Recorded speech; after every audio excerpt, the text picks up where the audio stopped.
Agora, vamos nessa. Boa noite, todas e todos. Uma alegria imensa. Professor, amigo de, de alguns anos, né, professor? Nossa Sei. caminhada começou aí em 2015, 2016, né, com processo lá Isso. de análise. Levamos alguns bons anos da formação e depois a gente se reencontra para trabalhar, né? É Depois do isso, é nosso um processo prazer. construído. Que bom. A ideia da live, gente, é entender um pouquinho dessa dinâmica, né? Que trouxe o professor e levou a gente a esse movimento da escrita, da reescrita, né? Da ampliação e da revisão dessa edição. Vamos entender todo esse panorama aí, ouvindo da boca do homem, né? O ponto de partida, né? Como eu disse, é um grande mestre e uma alegria imensa, tornou-se um grande amigo e espero que nossos próximos trabalhos vinguem já já, né, professor? Se Deus quiser. Ah, mas você já não é mais amigo, você já é irmão. Ó, coisa boa. Axé, isso é bom Já é demais. irmão. Então, gente, está aqui convidado para participar com a gente dessa conversa, o professor doutor José Jorge de Moraes Zacarias, né? É professor, analista, escritor, estudioso, organista. Gosta muito de salientar isso, né, professor? Faz esse processo com o órgão há muitos anos, né? Tem um livro escrito, inclusive. Qual é o nome do livro? Vox Dei. Vox Day, né? Vox Dei, o simbolismo do órgão para o cristianismo ocidental. Ó, que maravilha, né? Cheio de simbolismo aí. Dentre outras obras, né, professor? Tipologias, o Quati, o... Teatro de palavras. Isso, o Tear de Palavras. Foi há pouco tempo o lançamento também do TEAR, né? A revisão do Foi, há TEAR, pouco tempo. sim. Foi.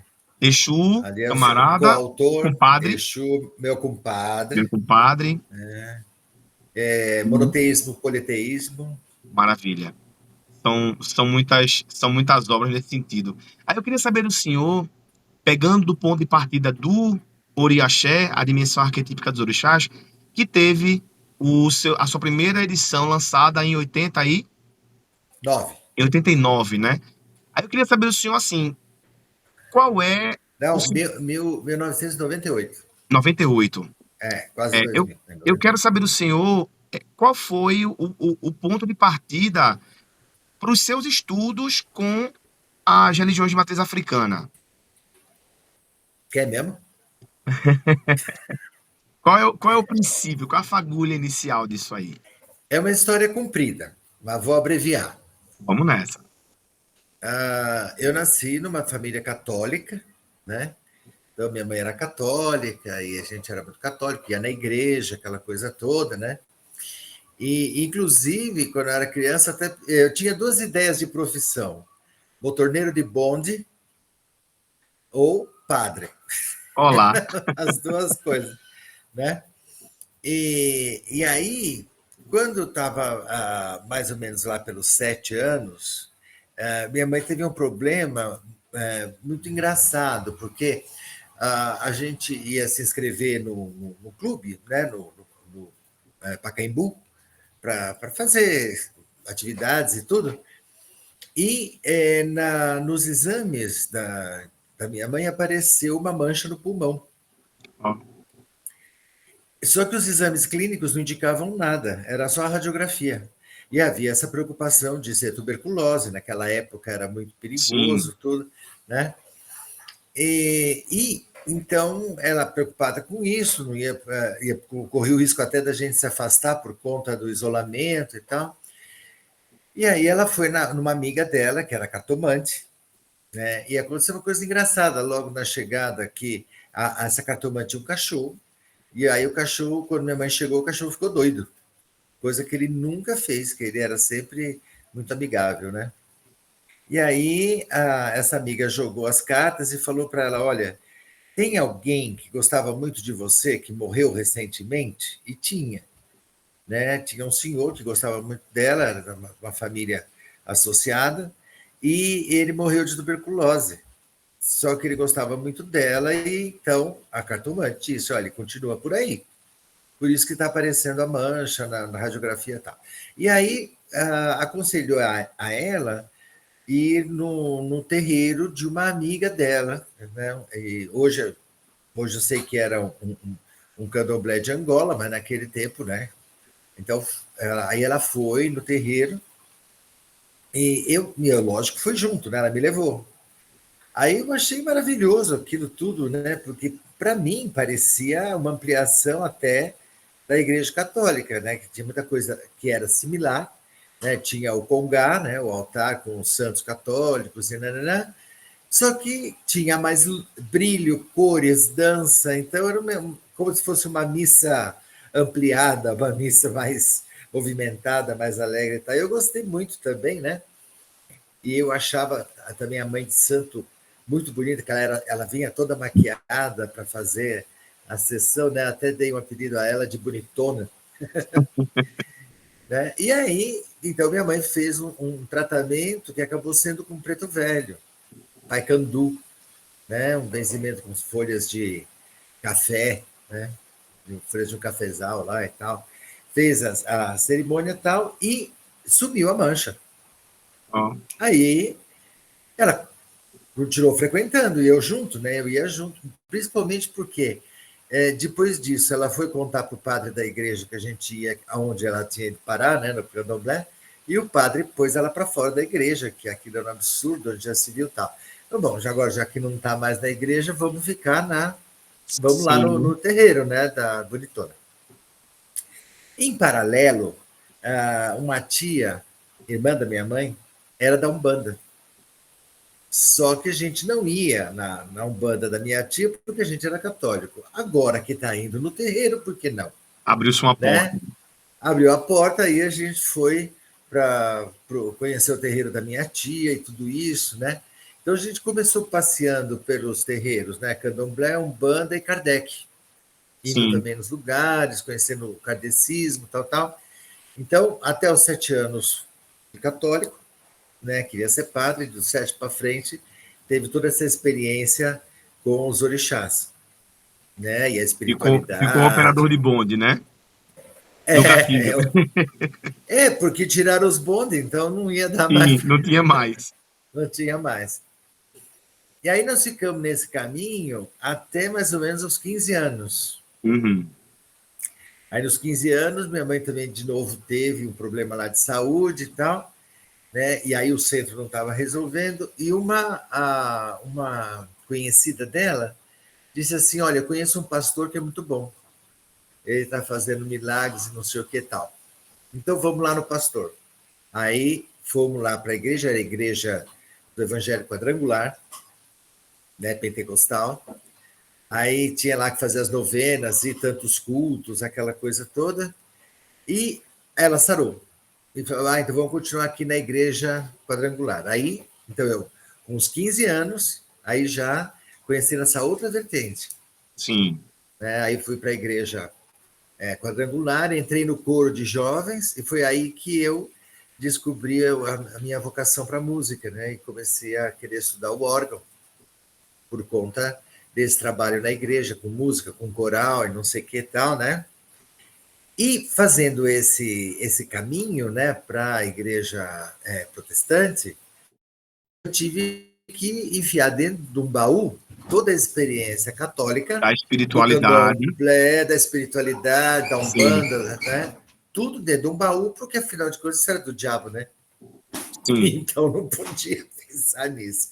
Aí coloquei tudo isso num baú, muito bem, e fui seguir fiel, fiz tudo direitinho, me batizei, aquela coisa toda, né? E aí, depois de um tempo, aí já perto dos 20, 21, antes eu tinha, nos 20, eu tinha entrado, não, 19, acho, 19 ou 20, eu entrei, então, na faculdade de psicologia, porque eu tinha uma dúvida, vou estudar música ou psicologia? Porque no colegial, eu tive uma disciplina que era psicologia e fiquei encantado Uhum.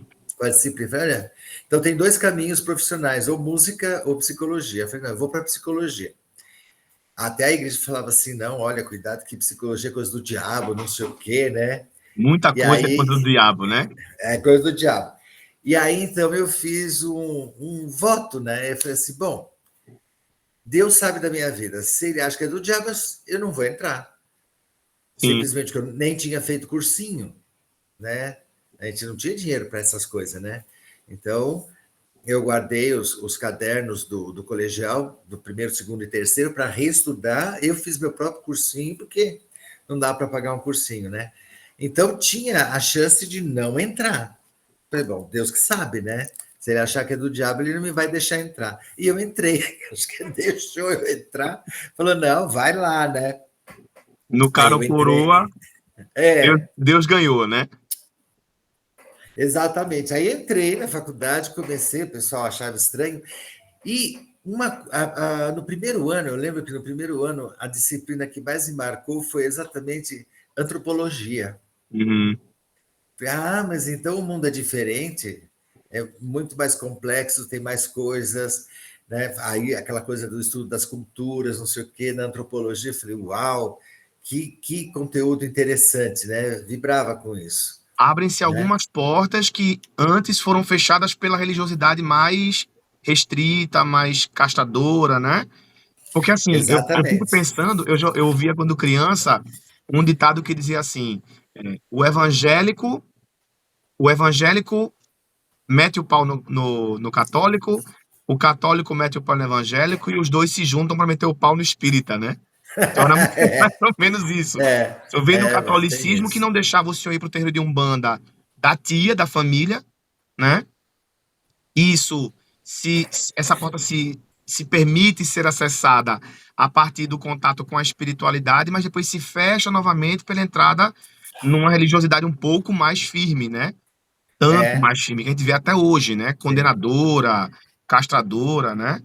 E aí a Sim, faculdade joga na ciência esse olhar uma outra novamente. coisa, exatamente. E aí, por conta disso, então, eu saí da quadrangular, que era mais fundamentalista, e aí Sim, eu passei para a presbiteriana, que é mais aberta. ok. E ela busca mais conhecimento, né? Os pastores têm que fazer teologia, é uma coisa Sim, de preparo, né? Eles estudam filosofia, teologia. Então, na presbiteriana, houve maior amplitude de percepção desse mundo do sagrado, num viés muito mais próximo do que o Lutero tinha dito, do que esse novo movimento mais fundamentalista pentecostal, sim. né? E aí continuei estudando na faculdade e tal, para o pessoal da presbiteriana era uma alegria eu estar fazendo psicologia, incentivavam, nananã, né? E aí, no terceiro ano da faculdade, a gente teve uma disciplina chamada Teorias da Personalidade. Uhum. E foi a primeira vez que eu ouvi falar de Jung, né? Aí eu fiquei todo empolgado, né, com o que a professora falou, as ideias do Jung, não sei o que e tal. E tinha uma colega na classe, ela era a Zilda Caval. Era uma senhora já muito envolvida na psicologia analítica, mas ela não era psicóloga, então estava fazendo psicologia lá com a gente. E ela disse: já que você gostou, vou te emprestar um livro para você ler. Que foi o primeiro livro que eu li do Jung, foi O Homem e Seus Símbolos. Uhum. E ainda era em espanhol, porque não tinha edição em português, Tradução ainda. Uhum. não tinha tradução. Aí eu li esse, e em seguida, o segundo livro que eu li, que também foi uma maluquice, foi Memórias, Sonhos e Reflexões. Olha só. Esse, então, me apaixonei, né? Porque Sim. ele está contando as experiências, as histórias, e eu assim, meu Deus, mas olha só que coisa interessante é isso, O tal. reconhecimento das experiências. Isso. Aí eu comecei a estudar, né? E quando eu voltei, eu passei aí na presbiteriana, né? Já era organista, já tinha aprendido muita coisa, eu comecei a tocar nas igrejas católicas também. Uhum. Então, aí eu já tinha voltado, de certa forma, para o catolicismo, para tocar nas missas, casamento, Sim. missa fúnebre, essas coisas, né? Então a música me trouxe de volta para o mundo católico. Então, o mundo católico tinha feito as pazes, mas e o outro, né? Sim. O outro ainda O não, terceiro né? elemento. É. E aí eu fui estudando, não sei o que, concluí e comecei a minha primeira fase de análise. Uhum. com a Valéria Coutrucci, que era uma psicóloga do SED, Sapiência, aqui de São Paulo, né? E ela sempre dizia assim, ué, mas tem uma história aí na sua vida que você não resgatou, né? Ah, pois é, né? Então, vamos ver isso, né? Porque eu já estava gostando muito do Jung, porque eu estava entendendo que a primeira coisa que eu compreendi, o conceito de arquétipo, ele ia ser como uma linha boa que ia poder alinhavar os retalhos das minhas experiências religiosas. Sim, Ele ia costurar esses retalhos num único tecido, exato. né?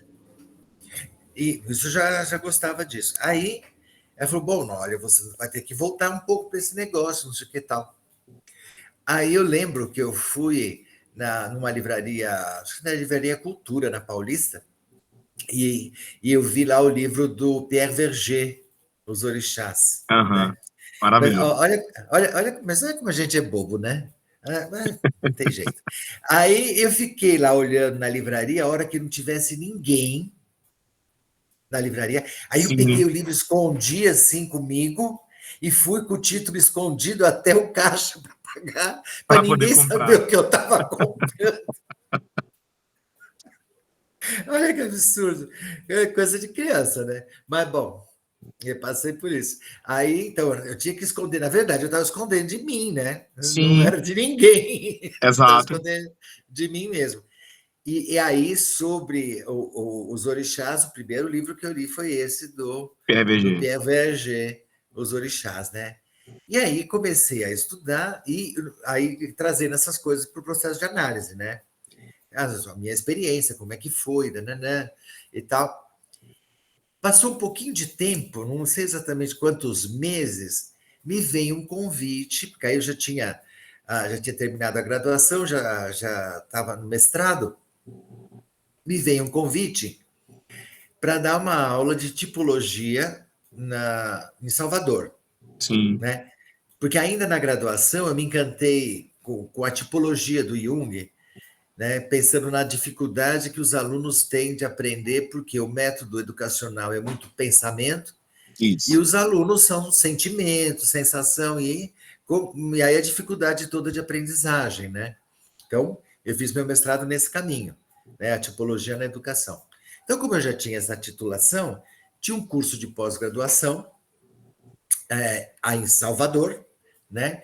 No Instituto Jungiano da Bahia, que era do Carlos São Paulo, e era para eu ir, então, dar uma aula de tipologia. Aí lá fui eu, não sei o quê, né? Primeira vez que ia dar uma aula fora e tal. Aí cheguei lá no grupo, não sei o que tal, e aí eu conheci uma aluna, a Graziella.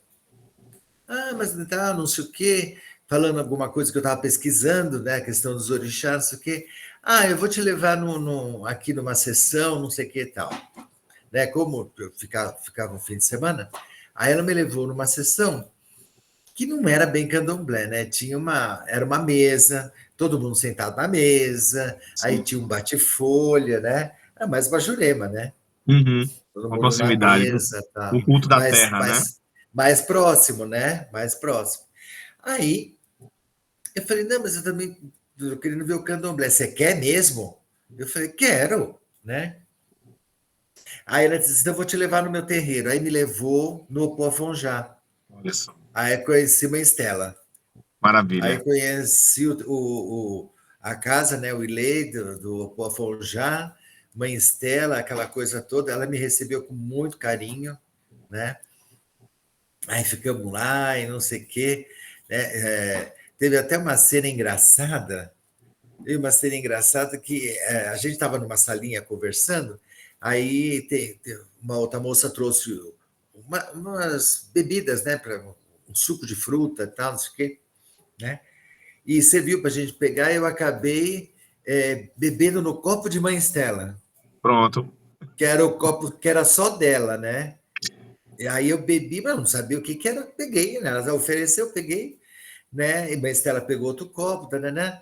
Aí chegou uma hora que a menina ficou incomodada, aí ela falou para a Mãe Estela: ai, mãe, me desculpa, Ele acabou pegando o seu copo, aí a mãe Estela pôs a mão na minha perna e falou assim: não tem problema, eu gostei muito dele. Então, aquilo para mim foi, sabe, uma coisa assim de coração, né? Uma Aham. Estela, uma querida, né? Muito querida. Sim, E Graziella também, né? Que ela que me levou sim. a conhecer as casas dos A orixás, conhecer um religiosidade. pouco mais. Né? E aí, outras vezes que eu fui para Salvador, eu sempre ia na casa lá de Mãe Estela, né? Dava um jeito de ir numa quarta-feira para participar do Amalá, de O Torre de Xangô. Xangô, sim, a casa de Xangô, né? Consagrada a Xangô, né? Isso. E as coisas, e aí eu fui pesquisando, pesquisando e trabalhando na análise, essa coisa toda de integrar, né? Aí eu disse, mas por que na psicologia analítica não tem isso, né? Sim. A gente precisa botar essa coisa para funcionar. Olha E para aí esses falei, símbolos, né? para olhar para esses símbolos. Aí me deu a ideia de falar assim, bom, as pesquisas que eu estou fazendo, que eu já estou estudando e tudo, vão produzir um material, quem sabe pode ser útil para alguém. Eu procurava textos, né, da psicologia junguiana que falasse do candomblé, não tinha, era muito Sim, pouco. Eu lembro que eu encontrei um que era do Pedro Rates, né, que era da SBPA, do Pedro Rates e Silva, que era o nome do livro era Jung, a gente se vê em Olinda. ó, E ele falava um pouco dessas sim, coisas, sim. Ele é citado, né, né? nas referências do livro. Isso. Mas era praticamente o único, não vi mais nenhum, né? E tinha alguns escritos, estavam começando os escritos, né? Já tinha mais, pelo menos, escritos de sociólogos, de Uhum, antropólogos, mas da psicologia analítica. Da psicologia não tinha, muito menos da analítica, né? sim. Foi aí que me deu a ideia, não sei se foi uma inspiração, seja o que for, não, escreva sobre isso, você tem que colocar esse conhecimento para girar, né? E aí, então, foi que eu escrevi e levei lá para a Vetor, eles toparam fazer a publicação, né? Sim, O Glauco Bardella, que era o presidente da Vetor, ele já tinha acolhido o Pati, né? E o isso. livro sobre tipos psicológicos. E aí ele acolheu esse também, falou: vamos publicar isso, né? Aí foi publicado. Devo dizer que não fez muito sucesso, porque naquela época, né, 98, Imagino. 2000, isso não estava ainda, né, passeando nas O cabeças. pensamento mais fechado, a própria visão sobre a religiosidade, sobre o culto em si, sobre a origem, né? Ainda Né? pesou muito. Isso. E aí, então, nesse caminho, foi publicado, não sei o que tal. Aí, a minha monografia de conclusão da formação em 2009, aí foi exatamente Exu, meu compadre. Isso. Aí, depois da monografia, eu falei: agora eu vou publicar isso aqui também, né? Hum, A, a, a editora Sátiva topou, né? A Vivian Lerner, que é analista do IJUSP hoje, ela falou: não, vamos publicar, não sei o que tal. Primeiro eu fiz uma publicação na Vetor, né, que eles também aceitaram, e depois foi para a Sátiva, tá, porque Sática. aí a Vetor devolveu os direitos, falou: não, a gente não vai publicar mais nada que não seja de testes. Então, tá bom. Então, Uhum. os direitos voltaram, aí foi para a Sátiva, né? Para O Exu. fazer Mas aí, a reedição. isso, aí foi o mesmo livro que foi da Vetor, foi então na Entendi. Sátiva, e aí deu uma revisada e dividi em dois, que ela achou legal separar a primeira parte, que eu falava de monopoliteísmo, num texto, e Exu Hum, só em outro texto. Então, certo. tá, foi feito. E aí, nesse caminho, eu tive o prazer de te conhecer lá no congresso da JB em São Paulo, São Paulo. né? 2013, E Ema já me acolheu, né? axé. E aí vamos em frente, vamos. E agora assim, bom, faz muito tempo que isso foi editado, né? O Oriaxé original de 98. E muita coisa mudou, aprendi um monte de coisa, e agora eu tenho um irmão que pode me ajudar a fazer mais coisas, ampliar mais ainda. Foi aí que te convidei para a gente fazer junto esse samba do Crioulo Doido. E aí saiu esse livro agora. Essa é a história toda. Falei que era comprido? Deu muito certo, né, professor? Mas interessante que alguns aspectos que o senhor traz aí, a gente dentro do ambiente religioso, reconhece como sendo transmissores de axé. Veja que interessante, dentro do processo de iniciação, o ato do sacerdote ou da sacerdotisa dar comida na boca do neófito, que aí é o abiã ou o iaô, é uma forma de transmissão de conhecimento, de transmissão de axé. A gente acredita que o axé ele é transmitido, ele não se cria. Você não pode tirar axé de qualquer coisa, não, ele é transmitido, ele já existe e ele é passado. Quando o senhor bebe no copo de Mãe Estela e ela diz tudo bem, de alguma forma existe um compartilhamento dessa. Porque aí, vamos pensar no símbolo, né? O copo dela, né, tem uma história, tem uma energia, tem a coisa do emi, do sopro, né, de vida. Então, assim, algo ali de fato é transmitido. E como o senhor bem trouxe, o Leopoldo Afonjá foi um grande ninho, né, para que esse trabalho pudesse nascer, né? É até essa ideia de onde vem a coisa de criar o livro, né? O desejo de passar transmitir esse conhecimento, talvez até de ampliar as lentes para que esse conteúdo fosse olhado. O meu trabalho em 2016, em Salvador, eu entrei na formação em 2015. Em 2016 eu comecei as conversas sobre candomblé e psicologia analítica. E o material de base em que eu me apoiei foi exatamente o Oriaxé, a edição, né, anterior, que eu já garimpei naquela época para poder achar. Hoje ela se encontra esgotada, né? A primeira edição, né? E aí, o quanto foi importante para mim, já desde lá atrás, 2013, quando a gente se conheceu, a minha monografia, o meu TCC tinha sido sobre Emojá, né? A grande mãe dos filhos peixes, e eu estava entrando no IPA Bahia e Tereza Caribé, presidente do instituto, à época disse: só existe uma pessoa com quem você pode fazer análise. E aí citou o senhor, né? Deixa que a gente já tinha se conhecido em 2013, né, lá atrás. Então, em 2016, a gente se reencontra para poder fazer esse processo todo. E o seu convite vem como uma coroação, né, desse desejo de fazer esse conhecimento e difundir do meu jeitinho, ao meu modo, um modo meio no contrafluxo, que era a ideia de um candomblessista, alguém de dentro do candomblé falando sobre psicologia. O seu caminho foi a psicologia falando sobre os aspectos religiosos, né? Eu fiz do aspecto religioso com a lente, né, da ciência. Então, assim, Uhum. é maravilhoso esse samba do crioulo doido deu certo, né? A gente canta uma coisa, toca outra, junta tudo. Suas experiências com a religiosidade, né? As minhas com a minha religiosidade sempre tão firme ali também. Fiz um passeiozinho pelo catolicismo, com o batismo, né? Quando chegou a parte da crisma, já estava um pouquinho mais consciente do que eu queria, só não é por aqui não, dei uma carreirinha. Achei também a igreja evangélica, mas como o senhor, na sua época, já tinha tudo era o diabo, o que eu sentia, o que eu via, o que eu via, disse, não, então não dá para mim.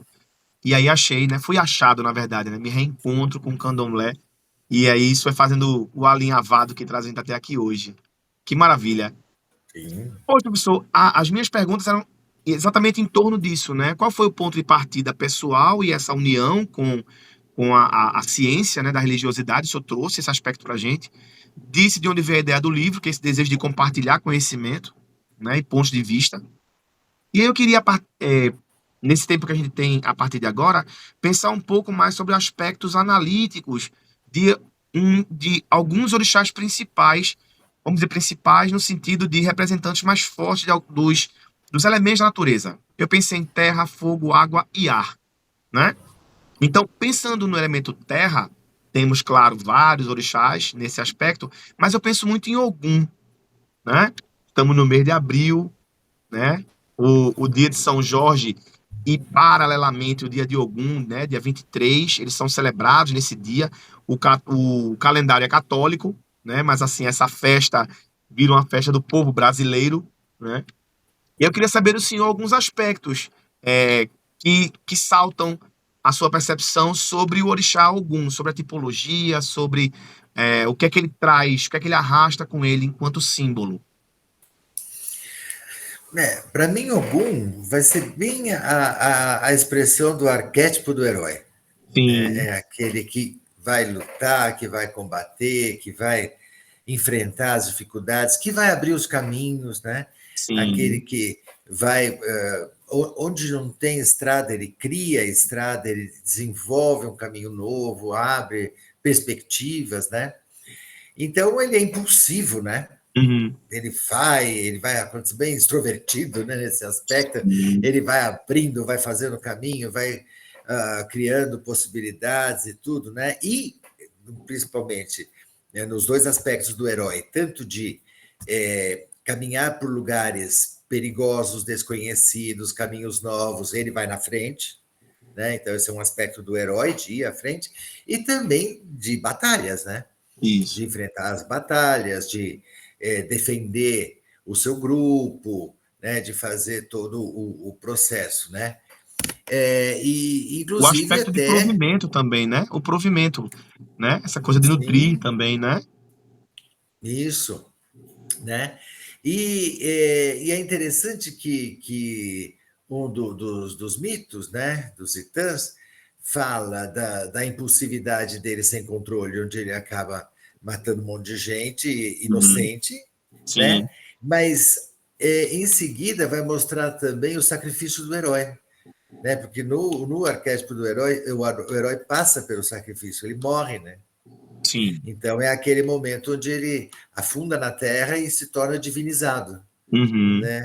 O que a gente pode criar uma proximidade com a ideia da morte e ressurreição do herói cristão, Sim. né? Que a gente vivenciou agora há pouco tempo, semana passada, né? Morte e ressurreição num estado divino, porque quando Jesus volta, ele não é exatamente humano, Não é né? mais Ele tem matéria, um né, humana. corpo, um corpo Sim, divinizado. Ogum também, ele afunda na exato. terra, é o sacrifício, quase como se entrasse no mundo dos mortos, né? Fosse para a sepultura, e de lá é ascendido, de certa forma, como um ancestral divinizado. Então, ele já Sim, se torna uma figura espiritual, né? Com aquele poder todo. Tem muitas semelhanças, né? As histórias. E esse mito também ensina uma coisa interessante, que às vezes o herói fica empolgado demais, né? Passa por cima de coisas importantes e não percebe.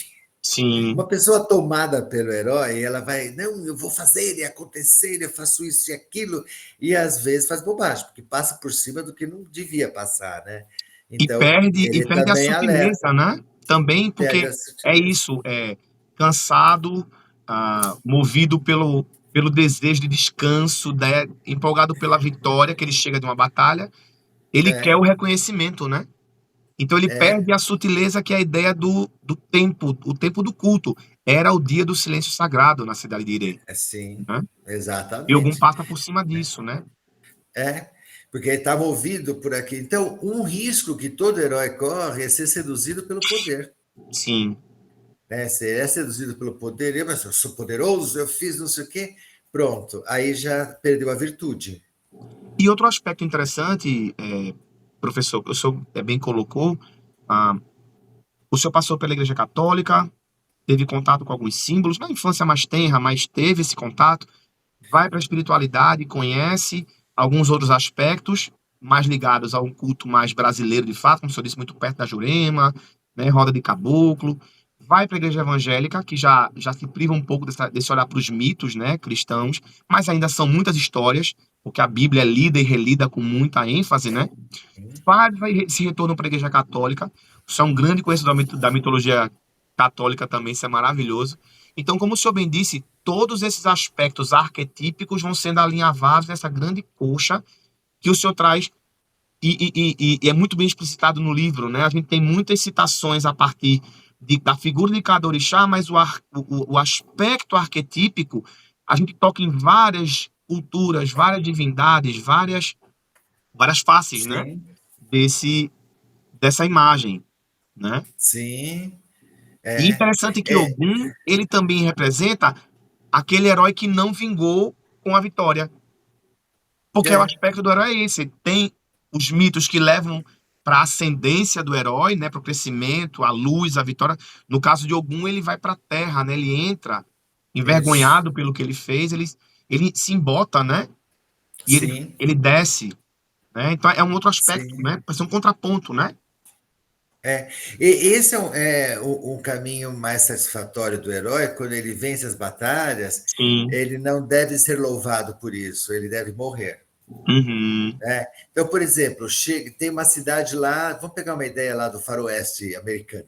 Tem uma cidade lá que está sendo assolada por uns bandidos, não sei o quê. Aí chega um camarada lá, né, e põe ordem na casa, né, prende os bandidos, né, tá, acabou de fazer isso, tchau, vai embora.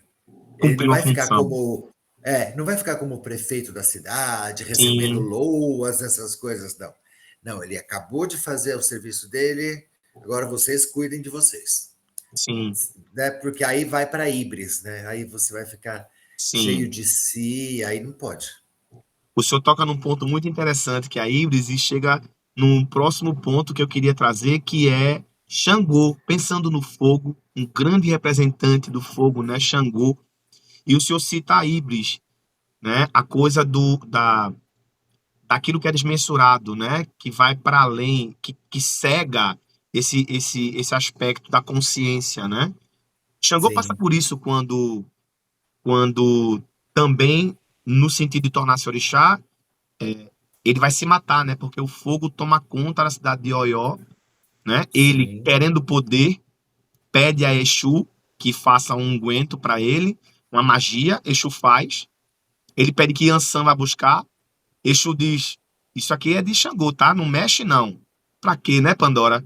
A caixa dela cheira, vê o que é, Lógico. toma um golinho, não aconteceu nada. Quando ela chega em casa louvando seu marido para entregar, ele vê fagulhas saindo da boca de Yansan. Por um lado, ele fica assim, que maravilha, mas por outro, você pegou o que é meu, como é que você faz isso? Ele bebe tudo e vai para cima da montanha gritar, e quanto mais grita, mais fogo sai, mas no momento o vento vira e queima a cidade de Oió, sobre a qual ele tem responsabilidade, né? Ele era o rei, Sim, né? Então esse é o sim. aspecto da Híbris, né? E aí Xangô vai É um aspecto para aí. mata e se enforca, né? Sim. Esse aspecto de Xangô, essas faces de Xangô, o que é que o senhor tem para destacar, assim, para a gente pensar?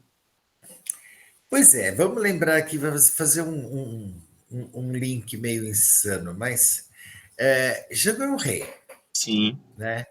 Então, esse é o risco de todo rei, todo governante, todo mundo que está à frente de um grupo, que está liderando um grupo, que está cuidando de um grupo, né? O grande risco é a híbris. Eu tenho poder, eu sou poderoso, eu mando em todo mundo, né? E aí, desde de um nível mais simples, familiar, passando por empresas, por instituições, até o país, você vai chegar numa visão mais autoritária e ditatorial. sim. E é um grande risco. Porque se chegar nesse ponto, você vai botar fogo em tudo. Né? Uhum. A sua fome de poder. Então, é sempre muito interessante quando se está na frente de um, de um grupo, seja ele que tamanho for, é muito importante que o dirigente perceba: eu estou aqui não para ser louvado, mas para servir ao grupo. Isso é muito importante. Sim. Né? A gente vai ver isso também, por exemplo, é que eu estou com isso muito vivo na cabeça, na cerimônia do lava-pés. Uhum. Né? Sim. Ah, mas o senhor é o mestre, né? Nós temos que lavar seu pé. Não, eu tenho que lavar o pé de vocês. Isso. É quando a sumidade, né, a grande figura vai para esse ponto de humildade, né? Serve, é o que Sim, serve aos sim, outros, né? sim, Então eu fico pensando assim, imagina um rei, né? Você vai ser um rei de um lugar, de um país. Eu fico pensando, né? Muita gente vai ficar, nossa, agora eu sou o rei, não sei o quê. Pelo contrário, eu morreria de medo, porque, meu Deus, a vida desse monte de gente está na minha mão, sim, né? O dono de uma empresa, imagina, ele é responsável para pôr comida na mesa de todos os funcionários. Então a empresa dele tem que dar certo, né? Porque dando certo ele consegue pôr a comida, né? Pagar os funcionários, sim. né? Então ele tem uma responsabilidade incrível com as outras pessoas que estão seguindo ele, Uhum. né? É muito engraçado. Hoje é muito comum na internet ter seguidores, né? Todo mundo quer ser seguido por dos seguidores, não sei Sim, quantos seguidores. Imagina a responsabilidade de você ter seguidores. Pelo amor de Deus, né? Sim. Você me perguntou de Instagram, né? Eu não quero ninguém me seguindo, pelo amor de Deus, né? Vá seguir o Jung, vai seguir quem você. Eu não, né? O que eu puder oferecer, eu ofereço, mas eu não sou ninguém para ser seguido, não. O senhor traz uma coisa Entende? interessante, né? A quem muito é dado, muito será cobrado, né? É, Tem essa, tem essa ideia da responsabilidade daquilo que você faz com o poder que lhe é dado. que foi Xangô o que cumpre, aconteceu com o Xangô. é, Xangô cumpre muito bem até certo ponto essa função. Ele é um rei, ele é um provedor, mas também Sim, quando ele deixa de olhar para fora e olha somente para dentro, olha somente para o poder, porque ele não queria poder, ele queria mais poder. Por isso mais que ele poder. pede o feitiço para Exu, né?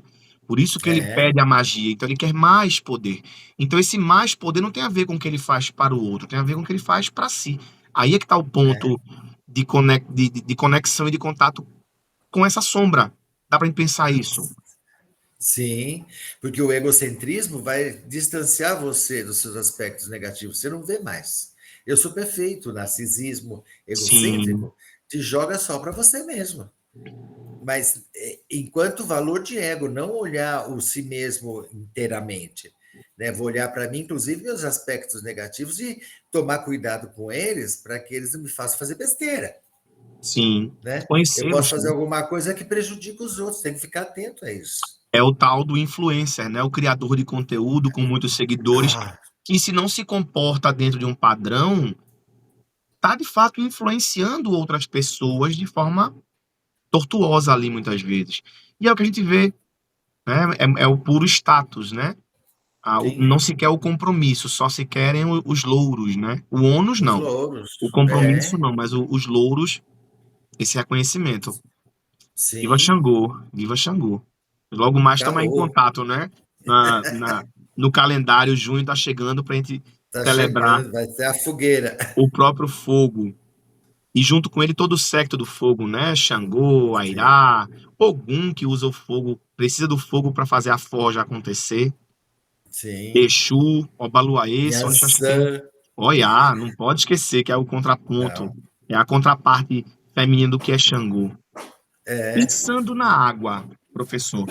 E aí não tem como escapulir de Iemonjá e Nossa Aori, mãe, mãe das querida mãe. cabeças, né? Quais são os aspectos que o senhor enfatiza nessa figura de Iemonjá, na tipologia dessa figura feminina? O que é que o senhor tem para pensar junto com a gente, trazer para a gente? Só se a gente pensar a Iemanjá como a mãe das águas, a senhora do mar, né? E a gente fizer um paralelo com o arquétipo da grande mãe, a gente já vai ter duas figuras interessantes, ou duas possibilidades interessantes, que é o seguinte: Iemanjá vai dar os peixes para a gente, vai nos sustentar, nos acolher, nos alimentar, mas não brinque com ela. Se você for para dentro do mar, você pode morrer afogado. Uhum. Então, é a próprio arquétipo da grande mãe, né? Que é nutridora, traz a vida, mantém, Sim, mas tem o aspecto da mãe terrível que pode te engolir. o polo terrível, sim. E aí você não nasce, você não E acontece. lembra essa ideia do manter em si. Quando o senhor traz a questão das águas e ser engolido pelas águas, na verdade você não sai, você tem princípio e fim dentro dessa água, né? Envolvido. E se a gente pensar nessa água como inconsciente, a gente está falando aí das Sim, questões psicológicas, adoecimentos, as cisões. sim, sim, que fica ali dentro, rodando ali, Sim. né? E porque você não conseguiu entender esse ciclo, não conseguiu entender Iemanjá e não se relacionou com ela diretamente. Uhum. Porque aí, quando você entra em contato com o complexo materno e entra em contato direto com ela, né, você pode reconhecer esse aspecto terrível de engolir, né? Porque se por um lado a mãe proíbe o desenvolvimento da criança porque não tira a criança do colo, por outro lado, a criança também não quer sair do colo. Então tem esse aspecto também, Tem né? que Não é cair só a do mãe que Éden. Não é terrível só porque ela é malvada, porque gosta de ser, Sim. não, porque a criança também quer ficar a mãe terrível, que é a mãe Uhum. que engole, né? Então, você ter esse contato com ele, mas já falar, eu te criei para você ir para o mundo, para você viver, não é para ficar aqui dentro do mar, não. Vai para a vida, Sim. né? E ganhar força para dar esse passo e sair do mar e ir até a beira da praia e encarar o mundo seco, É né? preciso ser expulso, é preciso. Me fez lembrar uma frase. O sofrimento é necessário até o momento em que você percebe que ele não é necessário. Isso. Se a gente pensar por esse lado, você precisa sofrer. O quanto? O necessário para você entender que não é esse o seu lugar. Isso é uma mola Sim. propulsora, isso não tem que ser um retrocesso. Talvez um passinho para trás para pegar impulso e ir para frente. E ir para E aí vem a frente, ideia de exato. Jung de não banir, não afastar, não excomungar os adoecimentos, e sim percebê-los e aprender com Sim. eles, né? Aprender com eles. A gente pode fazer até um gancho com o kardecismo, se você quiser, Uhum. né? A gente reencarna e sofre é para aprender, não é para sofrer. Sim. Né? A gente passa a ter o karma, né? Que tem que passar os sofrimentos da Uhum. vida, mas a função disso não é assim, tá todo mundo lá do outro lado, ai, que bom tá sofrendo, olha que legal. Sim. Não existe isso. Né? Você está sofrendo para compreender o sofrimento e abandoná-lo. Existe Sair da um condição de sofrimento. propósito para isso. Existe o propósito de crescimento. Uhum. Exatamente. Né? Que na psicologia analítica vai ser o propósito de integração dos conteúdos. Sim, Né? A gente sofre porque os conteúdos estão em conflito. Quando integra, sim. né? E E a esse gente sofrimento aprendeu. também é necessário para poder criar esse atrito e ter movimento de crescimento, né? Sim, De integração. sim, sim. Quer ver um exemplo bem bobo? Né? Vamos supor, você está com fome. Aí você comeu. Aí você, você matou a fome. Não, você só diminuiu, porque ela vai voltar. Sim, é um E fato. se ela não voltar, você não vai em busca de alimentos. Você fica parado. Exato. Né? Então, as necessidades orgânicas levam a gente a buscar coisas. Uhum. Né? Imagina as necessidades psíquicas, então. Sim. E o Mesma nosso coisa. velhinho e bom Jung não nos ouça, mas Freud tinha razão quando dizia que o homem é um ser de desejos, né? Se parar de Também é. desejar, tem coisa errada. Também é. Uhum. Também é. Sim, E segundo os kardecistas, nem porque você morrer, você para, porque você não vai ter uma necessidade física, mas vai ter psíquica. sim, exato. O outro Energético, lado continua. espiritual, né? De acordo É, com a figura de linguagem é espiritual, né? O sim, crescimento espiritual. isso. Quando a gente fala de Iemonjá, né? Ieye, Omo, Ejá, traduzindo do Yorubá, a mãe cujos filhos, Omo, Ejá, são peixes. Alguns tradutores, alguns religiosos trazem a ideia de que a mãe cujos filhos são como peixes. Como é que isso chega na sua percepção, a tradução desse nome? A mãe dos filhos peixes. É, a mãe dos filhos que são peixes, né? Uhum. A referência de que é a senhora do mar, né? Que tem os filhos que são os peixes, todos que estão lá. Mas também, se a gente for pensar até em termos evolutivos, puxando um pouco Darwin, nós somos peixes mutantes, porque toda a vida surgiu no oceano, Na a, a, água, né? na água, né? Sim, Então, a Iemanjá é a mãe de toda a vida. sim. Os Então, peixes como multiplicidade, como diversidade, como pluralidade, também conseguimos pensar. também podemos pensar, porque tem peixes de várias espécies, tamanhos, cores, né? E Em assim todos os somos tipos de nós, águas também, em porque todos os ela tipos de vem, água, ela sim. vem virar rainha do mar aqui no Brasil, né? Mas se a gente for pensar É, na raiz do culto, ele acontece no rio Iemonjá. no E Rio, aí a Rio água Iemanjá. doce é a água salgada, que é o lar da mãe de Iemonjá, Olokun, a senhora do oceano. Então eu consigo, né, Sim, esse culto acontece, mas aquelas águas mais estranhas, a lama, a água apodrecida, também tem peixe, também tem vida, também tem. existem, né, vivências. Tem um monte de bichinho que a gente não enxerga, Também. que está vivendo lá, né? Uhum. Aqueles seres microscópicos, né? Tem Sim. tardígrados que são tão fofinhos, Aham. eles vivem também na água, Sim. né? E em muitas mitologias a água é fonte da vida. Agora, como não pensar nisso se a gente é gerado dentro da água, né? Exato. O líquido amniótico é água. Sim.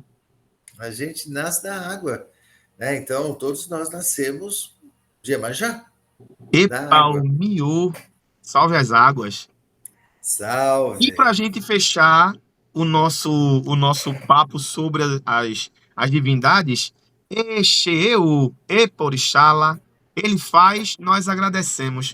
O que é que o senhor traz como aspectos marcantes de Oxalá, Oxaunlá, a grande divindade, o senhor do branco, senhor do ar? Pois é, aí ele faz a coniúncio com Iemanjá, Hum, né? É o grande pai, sim, né? É o grande pai que vai trazer os princípios, a ética, a paciência com o aprendizado dos filhos e a sabedoria, sim, né? É bem a ideia do grande pai, né? E interessante que quando eles nos fazem, né? Na verdade, precisa dos dois princípios, né?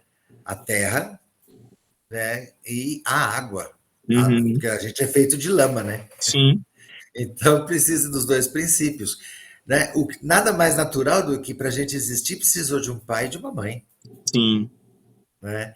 Então ele traz esse conteúdo da sabedoria, da transcendência, da paciência. Também fica ranzinza de vez em quando, como todo velho sábio é ranzinza também. Eu sei teimoso, muito bem, é teimoso, sei muito bem disso, como é que sim, é, né?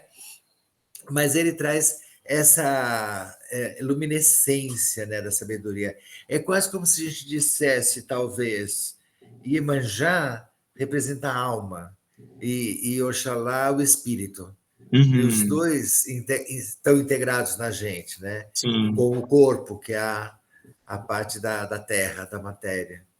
E Né? ele como ar, de fato, se a gente for pensar factualmente no ar, o Emi, ele permite que Olorum, ele cria os corpos para que Olorum insufle esse ar da vida nos nossos Isso, corpos, né? E se a gente for pensar isso. também na questão do corpo quente, quando está vivo, o fogo também está presente. O Então, fogo está presente. somos É. essa junção, essa dinâmica, né? Dos quatro elementos, nós temos os Sim. quatro elementos com a gente. O senhor falou no Exatamente. aspecto da ranzinzice de Oxalá, né, da teimosia dele, que muitas vezes, num polo negativo, fica, né? Dá vontade de matar. Um dos Você símbolos de sabe bem Oxalá, como é isso. um dos símbolos de Oxalá é o caramujo, Ibim. E para É, pra pensar, o Ibim, ele vai no tempo dele, preparando o terreno para que ele chegue onde ele quer, e ele leva tudo que é necessário consigo. A casinha, é, a concha tá lá. Então, essa isso. sensação de onipotência é um aspecto que tem que se tomar muito cuidado dentro do arquétipo de Oxalá, né? Também. Né? Porque como ele se sente conhecedor, né? Uma das dificuldades, talvez, do Oxalá é aprender com o outro. Sim. Né? Ah, eu já sei. Né? Essa é uma dificuldade. Eu Uhum. já sei, né? E a gente tem que nem o Sócrates, né? Só sei que nada sei. Isso é Vai importante, proposto, né? né? Eu Oxalá, sei. ele é pintado com esse tom da teimosia e dessa autossuficiência desde o princípio, né? No mito da criação, a primeira Sim, dinâmica dele junto ao Olorum é: o Olorum determina, vai e faça os ebós, os sacrifícios propiciatórios. E ele diz, para que eu adorar Exu? Eu que sou ah, a criação direta, não precisa não. E nada dá certo, sim, né? exatamente. Isso vai se repetir na visita a Xangô, quando ele não faz o Zebó também e acaba preso na masmorra. Isso, Se exatamente. repete no outro aspecto, quando ele se veste de mulher para poder roubar o segredo feminino e é condenado a se vestir de mulher. Isso. É. E aí a gente faz um contraponto, né? Se no Xangô tem aquele poder todo da híbris, né? E a gente faz uma separação entre aquele rei que cuida do seu povo, e aquele rei que quer ser só louvado, Uhum. engrandecido. Então, para Oxalá também dá para fazer isso, né? Aquele que sabe muitas coisas e quer saber mais, e é humilde, é o sábio, ou aquele professor arrogante que Uhum. sabe tudo e não aprende nada de ninguém, só ensina e nunca pode ser questionado. Sim. A gente tem também essas duas figuras aí, Uhum. né? Que maravilha, professor, que É maravilha. bonito, é bonito. Uma alegria poder dividir esse espaço com o senhor dessa forma aqui também, nesse bate-papo, né? Quero Nossa, deixar estou super feliz. meu agradecimento público ao seu convite para participar da reedição dessa obra. Foi maravilhoso trabalhar com o senhor. As tardes de troca de ideia, de bate-papo, de risada, né? As trocas de Sim, conhecimento, nossas releituras, quando o livro isso, saiu, verdade. reler esse livro É, todo, ó, tem tempo, viu? E tá. essa correria nossa para rever tudo que a gente Vai ver. escreveu, é, é uma alegria de fato. Eu sou eternamente grato pela sua generosidade, eu não vou cansar nunca de dizer isso. O senhor abriu para mim um espaço importantíssimo, para mim como analista, como um profissional que está chegando nesse mundo, né? E o senhor com essa caminhada tão sólida, tão consolidada, trazer alguém para junto assim, sou só gratidão e acho muito louvável.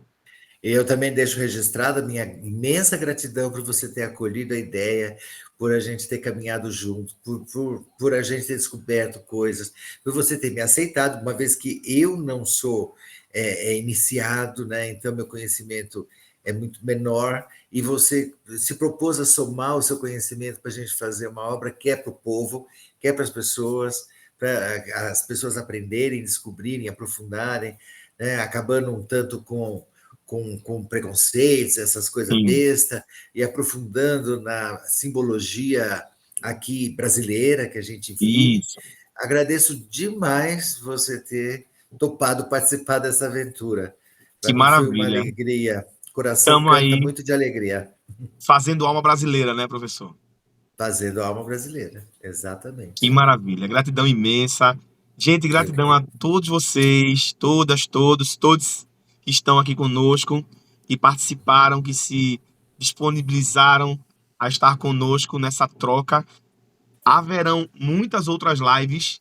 Já tem live do IPAC marcada para o dia 2. sim, Tem lançamento, teve o lançamento aqui em Recife, teve o lançamento em São Paulo, vai ter lançamento em Salvador, com uma roda de conversa também inicial, depois o evento de lançamento do livro, lá no Instituto de Psicologia Analítica, que acolheu. Agradecimento a Vozes, a Sátiva, né, que sim. apoiaram e acreditaram nisso tudo e que vão dar materialidade a nossos outros sonhos, imagens, ideias e sambas de crioulo doido, né, professor? Vamos lá, vamos nessa. Vamos tocar muito samba ainda para fazer alma nesse Brasil. Vamos, Gente, vamos sim. gratidão, boa noite. Vou fazer a organização aqui do material, postar esse conteúdo, subir nas redes aí, quem puder subir. Quem puder divulgar, gostaram da live, divulguem. O livro está à venda nas editoras, está à venda nas livrarias, certo? Tá maravilhoso, tá uma delícia. Foi feito com muito, muito, muito amor e muita vontade de acontecer. E esperamos que vocês tenham mergulhos satisfatórios com essas leituras. Muito obrigado pelo carinho, muito obrigado mesmo. Axé, axé, axé. Oxalá abençoe a todos. Axé, gratidão, professor. Boa noite. Tchau, gente. Tudo de Boa bom. noite. Paz e Obrigada. bem. Tchau, tchau. Tchau, tchau.